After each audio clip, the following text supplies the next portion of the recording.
Every evening, I walk down to the shore and I watch the sun set. And I hope you do this too, because it reminds us of the closing of a day. It reminds us that the next day is a new beginning. And it brings us closer to nature, of which we are a part. You know, when I first came to America, and I came across on a train to Chicago, and I went west of Chicago and I saw the prairie of North America. Oh, my heart was lifted. You see, I was born in Dibble, Denmark, and this is on the ocean, the vast ocean. And I had never seen anything as vast as the ocean until I saw the vast prairies of North America. They are the greatest power, the greatest force in North America. Think of these prairies. They are beautiful. Oh, I felt at home. Water coming streaming down my eyes. Such a feeling I had not had since I left my home. Now, you might wonder why somebody like me would leave Dibble, a very nice little place in Denmark. Well, you see, there are things that we find in our lives that are formative, huh? I think so. So, well, one of the things that happened to me, of course, as a young lad, the Prussians showed up one day. Now, it's good to see so many young people here. You see, I was born in 1860, so you're all quite young. Well, I was 4 years old in 1864 when the Prussians decided to annex the southern part of the country I was living in. Can you believe this? What right do they have to do this? This might be one reason why I have problems with authority. Let me tell you, wait till we get to Chicago. And I would watch out my bedroom window at the stretcher after stretcher with dead and dying soldiers on it being carried off to town. My father said that the soil was so saturated with blood that the cows could not eat the grass. Well, 20 years later, guess who showed up? I was conscripted into the Prussian Royal Guard. Me? That's what I said, too. Ha! So, they sent me to Berlin. Now, I had not been to Berlin before. But you know what? There are parks in Berlin. Now, Berlin was a booming city. It was a beautiful city. And it had the German and the French style European parks all over. So every available moment of my time, I spent sketching these parks. You see, they lifted my heart. And they gave me a place of solitude. One day, I was walking along a quiet little stream. The stream was just minding its own life. And along the bank is all of these wildflowers living their own lives. Oh, such beauty you never see. Well, when that was over, I went back to Dibble, and there's a young lady in the house. She worked for us because her parents had perished. And her name was Anna Marie Hansen. Now, my father did not want me to pay any attention to Anna Marie because he called her a town girl because she did not have parents. She was working in our house. But you know what I always say, you never deny love. I can see that you say the same thing. Yeah. And this did not settle well with my father. You see, when I walked in the room, Anna Marie's smile would light up the room and lift my heart. But when Father came in, she would look down and walk away. Well, we decided to get married, and Father then said immediately, "You will not get this farm." Now, my younger brothers, they were already doing other occupations in town, so my father had depended on me to take the farm. But you know, I am not really a farmer. No.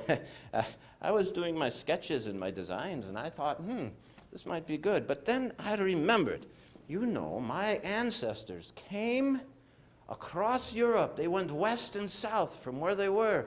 They had to migrate also, and it was time for me to migrate. So the only problem is there's an ocean in the way. So we got on a boat, and we went to the New World. Well, there was a little bit of criminal activity on the boat, and we ended up in harbor with 10 cents in our pockets. So, well, Anna Marie said, well, I guess you better get a job. And well, I was going to get one anyways, but right now I got to get a job. So there was not much right there where we landed, and we went down to Florida. And you know what job I got? A celery farmer. I am not a farmer. And I must tell you, Florida is a horrible place. It is hot. The atmosphere is full of water. And there are more bugs than any place else on earth. I'm pretty sure of this. So, as soon as that season was over, I went north right away. I went through Iowa and did a little bit of work, but we ended up in Chicago. Now, Chicago, booming town, growing like crazy. It reminded me a little bit of like Berlin when it was growing so fast, but Chicago was even growing more. And there were jobs. I got a job with the West Chicago Park System. I had a small cart with 3 wheels that I would move along. And then I would come up behind the south end of a northbound horse, and I would pick up what those horses leave behind. And then I would do that again until the cart was full, and then I would take the cart over and dump it out where we were making soil and stuff, and then there were a whole lot of us doing this. You know why? The only way you get around is you walk or you take a horse. So there were a lot of horses. I think there was like way more horses than people ever would be. So now, as I was doing my tasks, there would be people looking at me going, that poor man, what a horrible job. And sometimes somebody else would come up and go, ha, ha, ha, look what you have to do. But you know what? No, I love my job. First of all, those people with all the money, they're working inside buildings. I am outside. I am walking around. I am near nature. Well, sometimes a little too near nature, if you know what I mean. Huh? So, well, there's this park called Union Park. And it's not a big park, but they promoted me to gardener of Union Park. Oh, this is not being a farmer. It was okay. Now, this park was small, but I was able to start planting new plants. So now, I was going every Sunday out to West Chicago where the prairie was. Oh, and I must say, one time, I walked through the prairie, and I can hardly contain my delight and myself. It's the black-eyed Susans are blooming to the horizon. They were so numerous and colorful, they seemed to reflect off the sky. Can you imagine such a thing? So I would dig some of these up and bring them back to Union Park. And other plants too, you know, things like bachelor buttons and all sorts of things, and I would put them in these gardens, see? And people would come along and they'd say, "Why, Jensen, what are you planting weeds?" And I'd go, "Weeds? These are wildflowers. These belong here. Not like those things you got from other countries, huh?" Because you realize the European gardens were built by slaves who were cast down by the cruelty of their masters, the monarchs. So the gardens of the past are those of the monarchs, but the gardens of the future, those are the gardens of democracy. You see, so we should plant what is here, huh? What is wrong with that? I can't think of anything, can you? I didn't think so. I have thought this through very carefully, and there's no reason you should not plant what's here. Okay, let's get that straight. So, now, they started realizing that the people that didn't want me to plant them were not the people that lived around the park.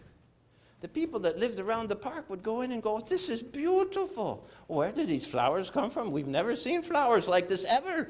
That's because they had lilies and carnations and stuff like that. Well, these were right from the prairie, just at the edge of town.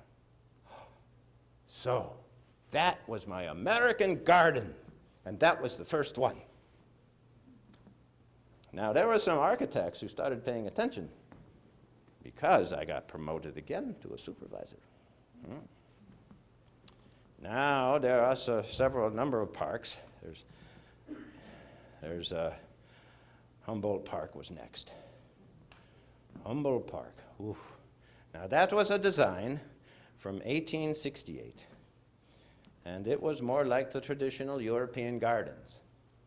So you know, the first thing I did is I took all the straight roads and made them curve.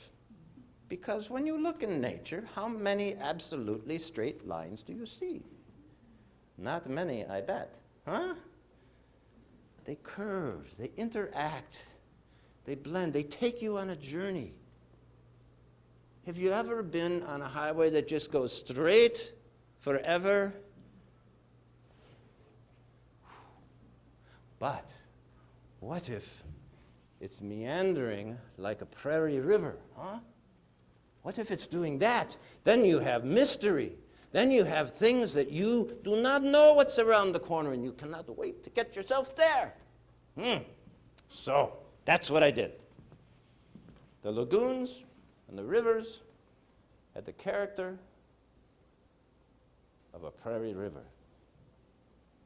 Now, in the city, when you think of the city of Chicago is at once beautiful and horrible. It is beautiful because of some of the parks and some of the structures, but there are chemicals in the air. There's no sanitation. And many people have no fresh water at all. It's very difficult living. So you see, the parks are a way that people can reconnect with nature. And when you reconnect with nature, you feel that warmth in your soul. This lifts the human spirit. This is why we are part of nature, so that we can be reminded that as part of nature, we can be joyous in this. We can learn from this. We can be enriched in this. We can be fulfilled in this. So, one day, a delivery man came with a load of coal. Now, Big Bill Thompson was mayor of Chicago. I did not like this man. He seemed to talk on a wobbly surface, I think you might say. And so I refused it, because what was in that load of coal was about half dirt. Now, maybe some of you might remember coal. And, well, Dirt does not burn very well, huh? So I said, no, I will not accept this on behalf of the Western Park Service. Well, I finished my day, and I went home, and Anna Marie is at the kitchen table crying, Jensen, what have you done? I go, what? Look at the front page of the paper, the evening edition. I was sacked. I learned by the newspaper. Well, now what do I do? Couple kids and a wife. We have meals. We have rent. So I had a bit of a reputation in Chicago because people were noticing my American garden. So I started my consulting business. Now, the consulting business is an interesting world. You see, I do believe truly and dearly that people need parks. So one day I get a call from a man, he makes automobiles. His name was Henry Ford. Maybe you have heard of this man. And he says, come out to Michigan and help me. So I go out there, and I look at this very large home. It reminded of me a little bit of some of the castles that I had seen in Germany. And there is Mr. Ford, and I can tell you, Mr. Ford is not used to hearing no. But I do not say yes so easily. Huh? So what happened is they constructed this very large home on the banks of the Rogue River in Dearborn, Michigan. Well, it's just such that it looks crooked because of how the laying of the lines and the river and all come together, and you look at it, and Mr. Ford said, look at that. The house is crooked. And I said, no, it's not. You have not landscaped the land in a sensible way. And he goes, what? And he says, well, fix it. And I go, excuse me? You are famous Jensen. You fix this. And I said, I am sorry, Mr. Ford, but I must say no. Because you see, I am sure that you and I will never agree. We will never agree. This is a certainty, huh? Me and Mr. Ford, who makes automobiles? Pretty good bet on that, I'd say. So, he says, what would you do? A thinking man, but I sense a little bit of cleverness here. So I said, what I would do, I would restore the land to what it was when the Indians slid down the slope to the river in the snowy winter. That's what I would do. Do you know what Mr. Ford said? Do it. He had me there. What am I going to do now? So I did it. I restored his land. I landscaped this land back to what it was.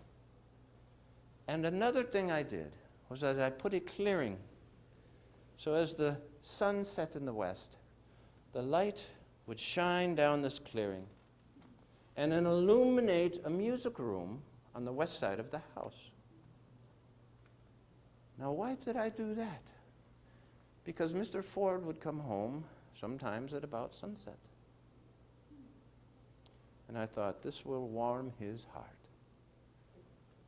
So I am there one time, and Mr. Ford wants to see me. We are standing in the foyer of the house, and he says, Jensen, every day when I come home, I immediately go into the music room. I come in the door, and I turn right, and the sun is there. How did you do that?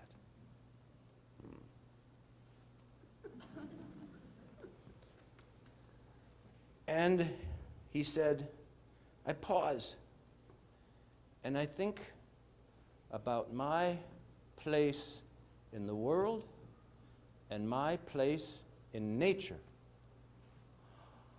Can you imagine a captain of industry having such thoughts? I considered this a successful conclusion.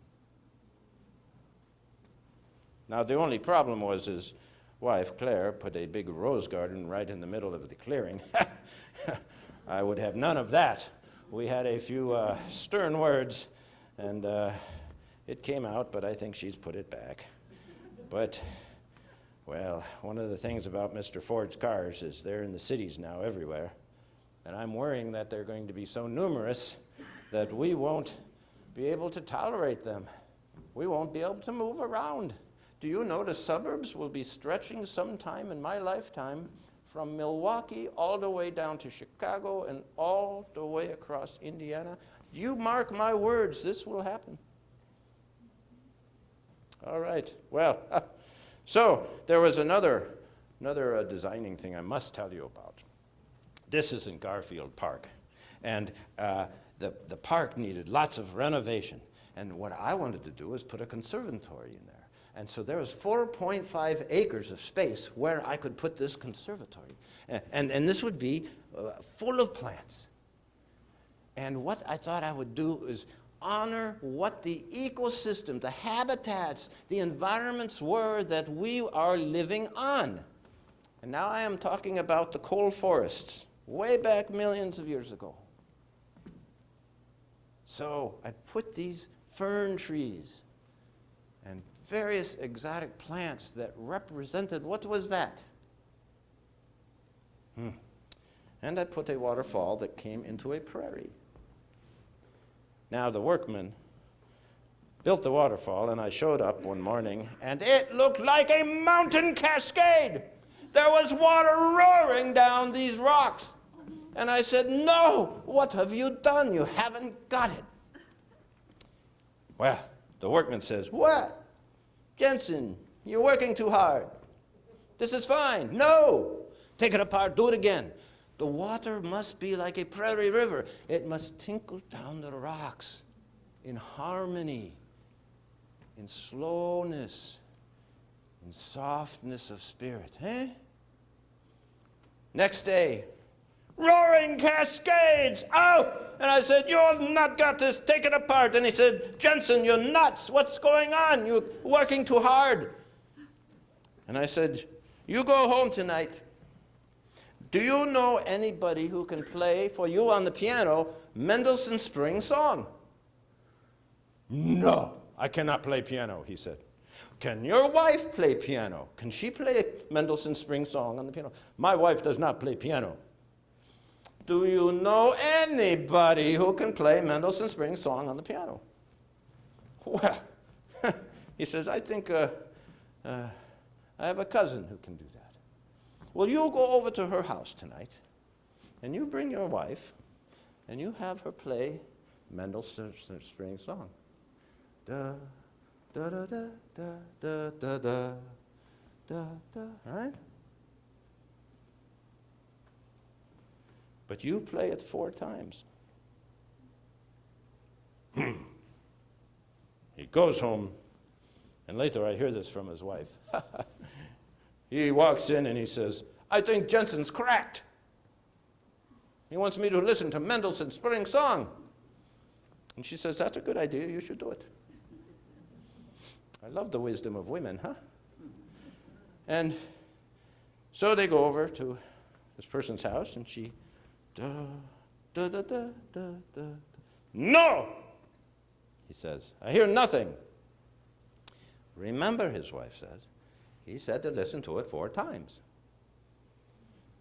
Da, da, da, da, da, da, da. And his cousin is playing it, and no. Again, she says. And she plays through it. No! And the 4th time. Da, da, da, da, da, da, da. And she's going through the whole song. And his wife says, I was watching him.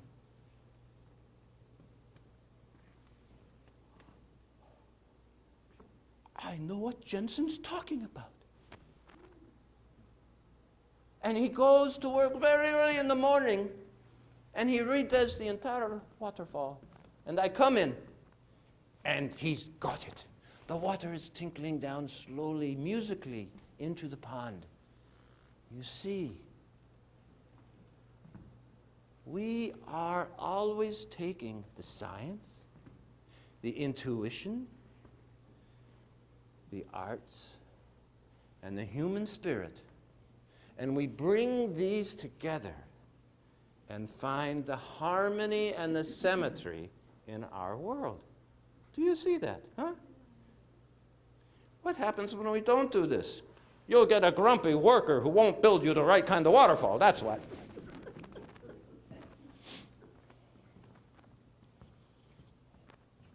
Well,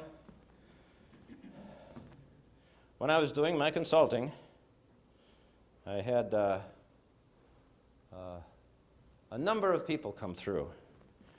And in 1921, I hired a young woman named Myrta Fulkerson.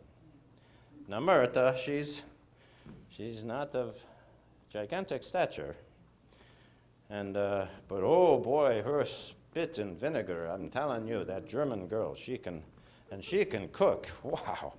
But I'm trying to get her to cook more Danish food than the German stuff, and which I ate in Berlin, of course. So I know how to eat it, but there's nothing like the Danish pancakes. So anyways, I am wandering off here, right? Because I'm thinking of food now. But she came in as this young woman, and she had not seen much of the world.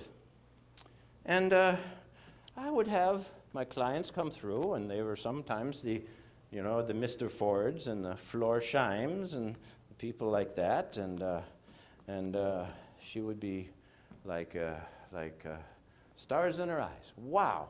But then she would get to work. But then my other friends, my artistic friends, would come in. Carl was a sculptor. He's a Swedish man. And he had just finished a sculpture in St. Louis. And it was to honor the coming together of the Missouri River and the Mississippi River. Now, Carl is a man with a great laughter.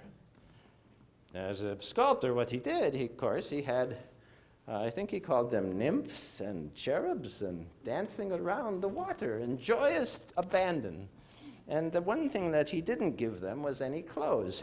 And this so shocked the establishment of the St. Louis government that they forever after put what they called a fig leaf clause into his contract.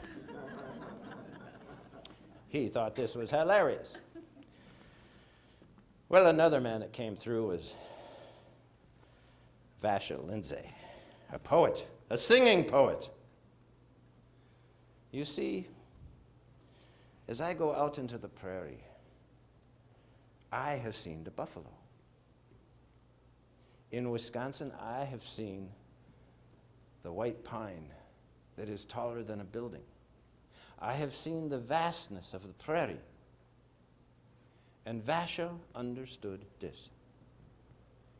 Can I read you one of his poems? Would that be okay?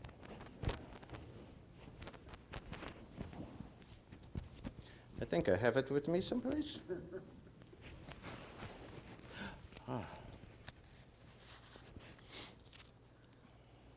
You see, Vashel, I would call Vashel a bit edging on the anarchist side of politics.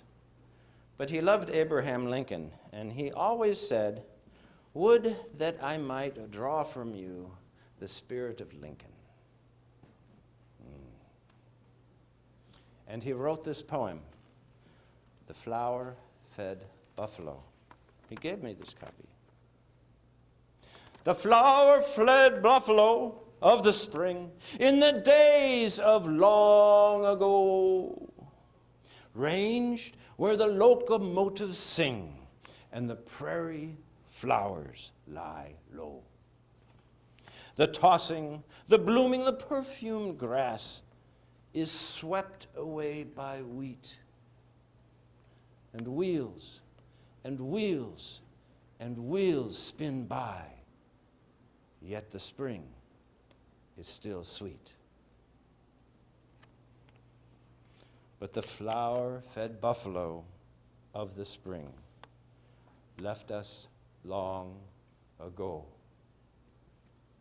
It bellows no more, it gores no more, it trundles the hills no more. With the black feet lying low, and the Pawnee lying low, lying low, lying low.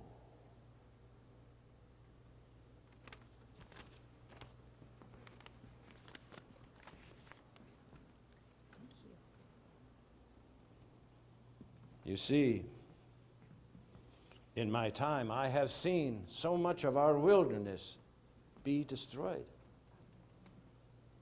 But conservation is a real thing. We can never stop the conservation.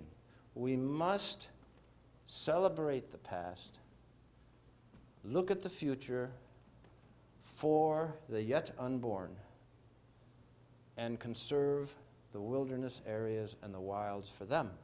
For they must know what this is, huh? Do you see what I'm talking about?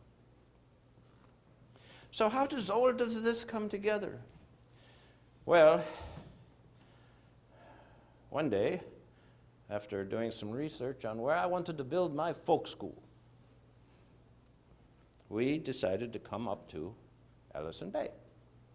So, Myrta is in the back with the two kids, and Anna Marie is in the passenger seat, and I am driving, of course, my Model T Ford.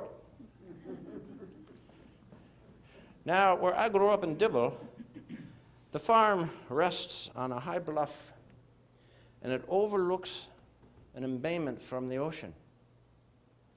And it is a beautiful sight to see. And as I was driving to the top of the hill, I came up and I looked out.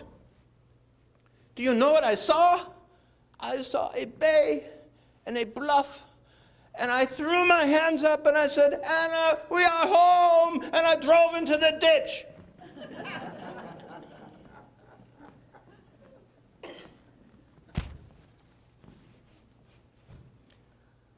But that's where I met Sid Telfer in 1925. And many people up there. Wonderful people. You know, there's a hill in Ellison Bay that is okay for me when I was in my late 70s, a few years ago, to toboggan down. I can get down there faster than those little kids. It's great fun. Oh, and the cherry pies and the apple pies. Oh, it's fantastic. You know, or the whitefish from the bay. Oh, you know, we know how to cook that just right. And so we have all of these things up in Ellison Bay and the bluff, and I started looking around for land, and I started finding some land. And you know what? There was some on the bay. So I bought it in 1919. And with that land, I had in my head the whole design of my folk school that I would call the clearing. Now, the clearing is not a clearing in the woods, huh? Do you know what the clearing is? Huh? Yes, you do. It's the clearing of the mind, you see? So we started to have students coming up there. And this was such a funny thing for me, because the students would come up to me and they'd say, Mr. Jensen, first thing I would say, call me Jens, and they'd say, Mr. Jensen, if I go to the clearing, will I become a great landscape architect like you?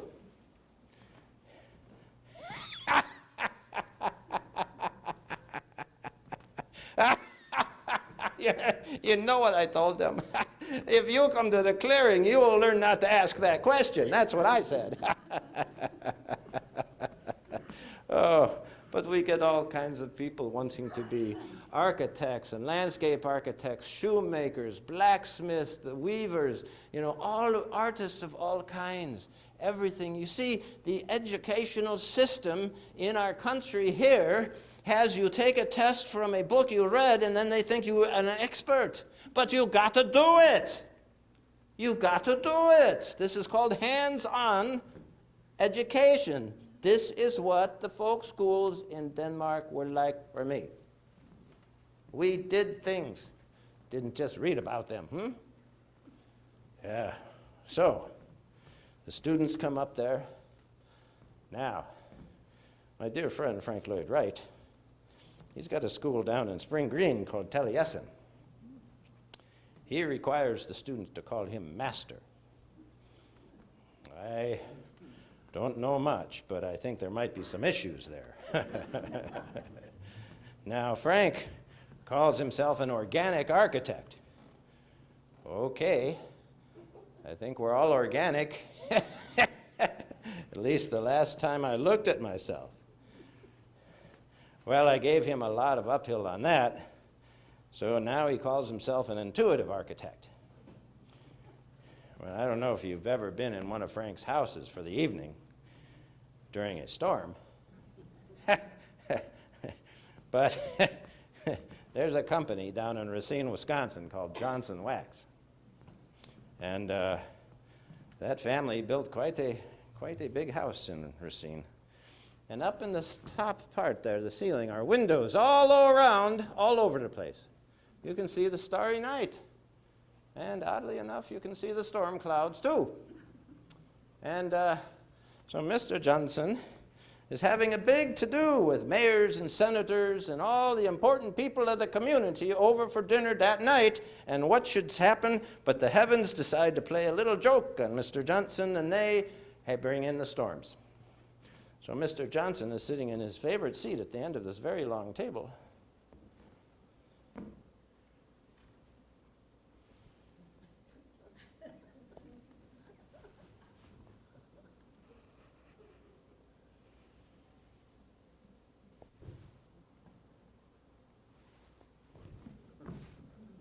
Now, the other guests could tell right away he was not happy. "Get me a phone," he hollered. "Dial Spring Green. Get that architect on the line." And he got him. He got Frank Lloyd Wright right away. "Frank, the roof is leaking." Do you know what Frank said? "Get a bucket." "But it is leaking on my head." Do you know what Frank said? "Move." So you see, if Frank is an intuitive architect, and I think water is intuitive, huh? But I think water is a little more intuitive than Frank. Well, yeah, Frank, he's pretty good at designing things, but he told me, the first thing you build is the building, and then you worry about all that stuff around it. Do you think I sat still for that comment? Whew, let me tell you a thing or two about how land use is supposed to be. And I said to Frank, first you plant a cabbage. Then you plant a flower, and you watch that flower grow.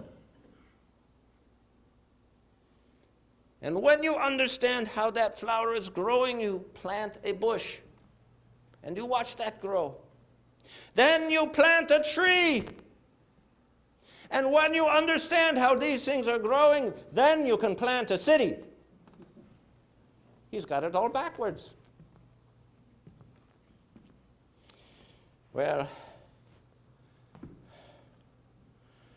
it was very busy, and I got thinking, I am doing all of these tasks for these estates of some of the richest people on the planet, and not building parks for people who need them.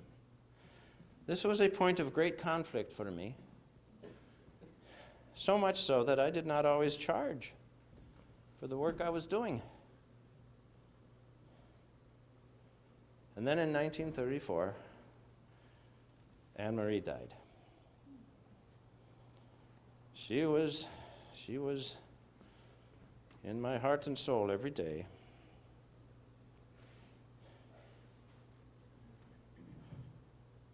And that winter was cold in Chicago, in the studio in Ravinia.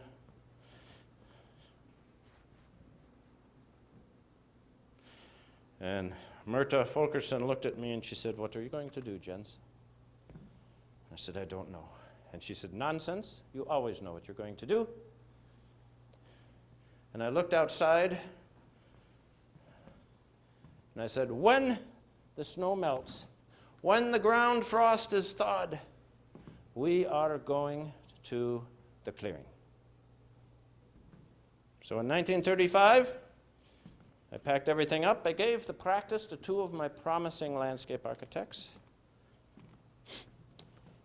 And Myrta said, "I'm not going." And I went, "What? You have to go." She said, "Mr. Jensen, I've been up there. There's no flowing water. You got to go down to the pump. There's no toilets. You got to go to the hole over there. If you want to go to fish, you got to climb down that big, huge cliff. And you got to plant a garden to see if you get food." And I said, "Yeah, what's wrong with that?" And she said, "Do you want me to go through this again?" And I said, "Just try it for 1 year." Just 1 year. You see, nobody does anything for just 1 year. So she came up with me. Well, it was tough, but she's tough. And you know what? The next year, she said, "Maybe I stay 1 more year." Okay. And then the students would start coming, and she would teach weaving. And she met some of the people in the community, and she says, "Maybe I stay 1 more year." I said, "Okay." Well, she spent the rest of her life there. So, at the clearing, we had lots of building to do. We had plumbing to put in, and we built the main lodge. And then in 1937, 2 of the students and Myrta were in the kitchen, and one of the students looked up and he said, "I see smoke." And everybody froze. And he opened the door, and the lodge was on fire. I was in town with Sid Telford, because we had breakfasts together twice a week. And I saw the smoke, and I started running. And the school people started running, and they called the volunteer fire department, and they started running. But they had just gotten a new pump, and they didn't know how to use it. And all of my work, all of my books, my meager awards, my letters, I lost. And I got thinking of the designer, Mr. Frederick Olmsted, who designed Central Park, but he also designed the South Parks in Chicago. And I met him. We all knew everybody. He had all of his drawings destroyed in 1871 in the Chicago fire. And I'm thinking, these fires are bad. And of course, the same day, you know what happened up here. It was the Peshtigo. Horrible, the worst fire America has ever seen. So there is Myrta Fulkerson again. What are you going to do now, Jens? We will rebuild. Okay. So, That was a hard year, but the worst was 1938, when my great-grandson, Kenneth Jensen Wheeler, died of an aneurysm as he was graduating from college in Madison to take over the landscaping business.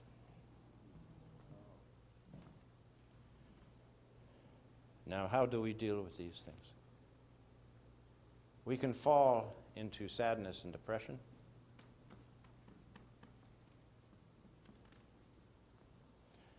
We can be matter-of-fact about the cycles of life, but that's very hard to do when you are so sad. But I'm telling you, each of us draws upon our friendship and our community to pull ourselves up again.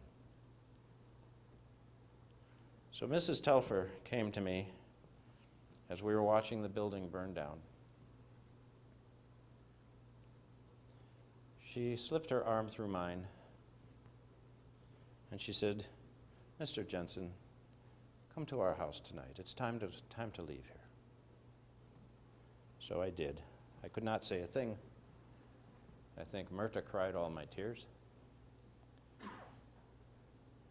And you know what? When they shifted through the ashes the next day, and the day after would be Thanksgiving, by the way. I think there's a thing called irony there. The only thing that survived the fire was the turkey that was in the icebox.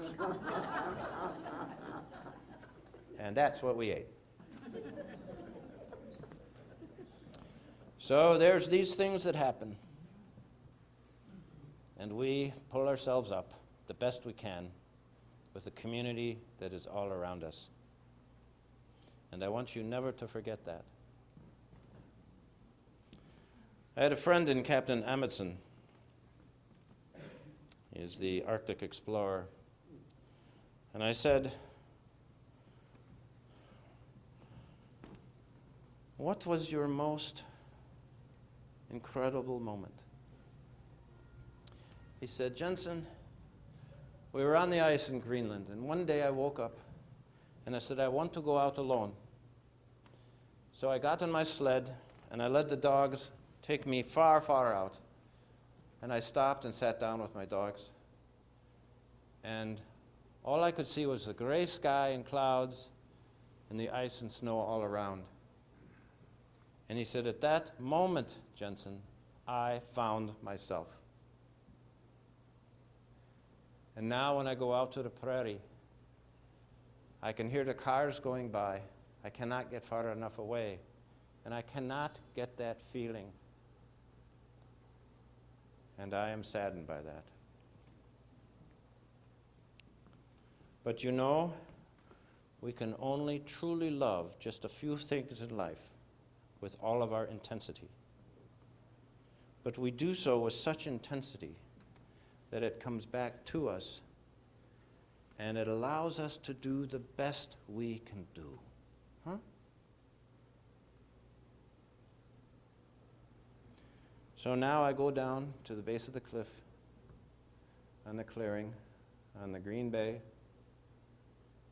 and you can let that wind come across your face.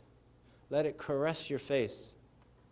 And in that wind, you can feel the mothers and the fathers and the sisters and the brothers in the igloos of the Eskimos. Let that wind come to you. For that wind that is kissing their cheek is also kissing mine.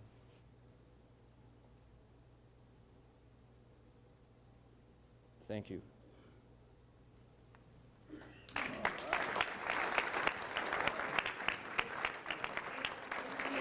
Question? Yeah. In character or as Roger? In character. Okay.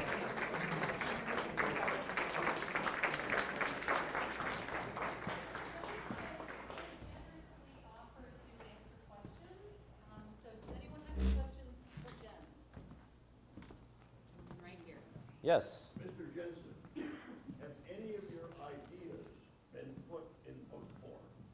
Oh, yes. I wrote a book called Siftings, and I wrote a book called The Clearing. All of these are described there. Are they still available? Oh, yes. In fact, they are for sale at the clearing, which is just up the street here. The original copy, sir. Well, the original, I think the first time we were not so optimistic we would sell so many. So, but all of the words that are in the copies up there are the words that I wrote, yeah. Mm-hmm. There. And I might add, there's one of my students, Alfred Caldwell, brilliant man, much younger than me. He also wrote a book which describes the prairie styles and the prairie school in architecture. And there are many, many people who have taken this up. So there are a number of books that touch on this subject. Thank you. Mm-hmm. Yes. Yes? When did you design Jensen Park on the north side? Oh, that would have been, let's see, we were in Highland Park, finished the summer home in 1920. My daughter and her husband, Marshall, moved in there. So that would have been in the early 1920s, yeah? Yeah. It, you know, we quite like it. Yes. Is there anything else? Yes. Where was Union Park located in Chicago, and is it still there today? It is still there, and it's about 3 miles from city center to the west. And the interesting thing about Union Park is, for some reason, many minorities did not go to the parks. But at Union Park, they decided to go there. So I designed the park, and about 2 years later, great diversity of people started going to it, which is quite nice. Yeah. I Mhm. have a second question, not Okay. related. Were you a part of membership of the Prairie Club in Chicago? Well, not only that, but I founded the Prairie Club in Chicago. I thought so. So I would say I was a member, yeah. That's right. Yeah, 1910, that one. And so that was very important, because that and Friends of the Wilderness Areas Club, those two clubs, we, especially the Prairie Club, we had chapters in Illinois, Wisconsin, and Michigan, and Indiana. And we also spent quite a bit of time down at the Dunes area in Indiana trying to get that made into a national park, which Mr. Rockefeller was effectively able to stop. So we did not achieve that in my time. In your day? In my time. Now, Uri's, there's a bit of a gap between when I went on to other things in 1951. You know, I drifted off into that other part of the world. But I understand that things are continuing. Very good. Mm-hmm. Yes, sir. Well, supposedly Lincoln High School in Manitowoc is the oldest high school, original high school in the state of Wisconsin. And you designed The grounds. landscape. Mhm. Can you comment on it? And did you work with the architects of the structure itself? Not Or is so this much. completely independent? It wasn't completely independent, because I knew the architects, but they did not understand. They had the Frank Lloyd Wright problem: build a building and then worry about that other stuff. But the point of that ground there is to get the children to have wonder and awe about nature, to get outside so that they can look at the trees on the far end of the lot, on the other side of the fields, so that they can participate in the fresh air outside environment and not always be in a classroom. Well, there's this beautiful bowl Mhm. that, when I remember graduating from there and marching down into the bowl, was that something you designed? Well, it's part of the glacial terrain there. There's a glacial ridge that comes through there, and it gives you that topography. So we built off of that. Mhm. Yep. Anything else? Yes, sir. Can you make any comments about your collaboration and friendship with Emma Toft? Well, yes. Emma Toft and I and a few others founded the Ridges Sanctuary the same year that I founded the clearing in 1935. Now, the Toft family, which is now Toft Point, Mr. Toft, a dear friend of mine, my kids played with his kids, and Emma was one of those children. I'm 20 years older than Emma. And so he refused to cut the trees down. So we have a primeval forest, as Emma called it. And I will tell you one very personal story if you have a moment. Well, after Anne Marie passed away, and I was up here all the time, and all of Emma's family had largely gone on to other pursuits and endeavors, she and I would spend a lot of time together because she would teach here at the clearing. And of course, I have some of my most peaceful moments walking through the meandering paths of Toff Point. So I don't know if you've been out there recently, but the rock is always there. There's a rock at the end of the trail that is in the bay. And I know they renamed it, but it's always going to be Mud Bay for me. And we were sitting there, and Emma starts singing. She's singing with the waves, and she's singing with the birds.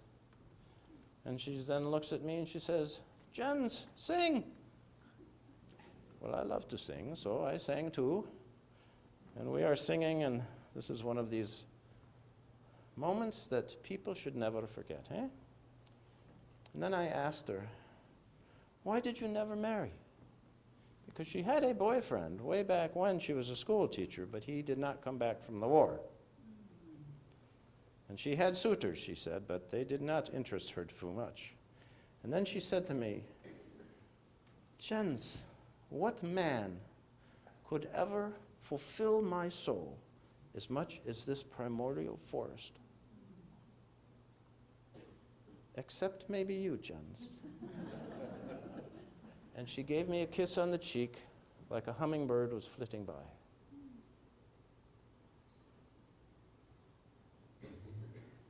Emma is one of my kindred spirits. Thank you very much.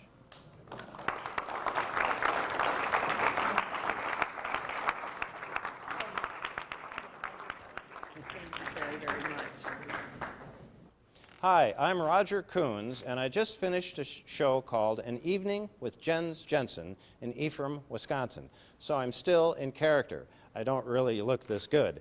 But I'm also a writer and a movie maker, and I'd like to introduce you to my award-winning movie, Escarpment, about the Niagara Escarpment, which defines the west side of the Door Peninsula. And I also have a music CD you can get. These are available at various shops in Door County and on my website, www.rogerjameskuhns.com. And the Kuhns is Kuhns. Also, a good summer read. This is Dolphin Mimicry, a story about how a guy learns how to talk to a dolphin while working in the South Atlantic. And if you like adventures, Didn't See That Coming is 6 stories of when I worked all around the world. All of this is true, and they're both geologic, sociologic, philosophic, and just fun. And this one is The Last Move, about a journey across half of America in the very important year of 2018. So, these are available at www.rogerjameskuhns.com.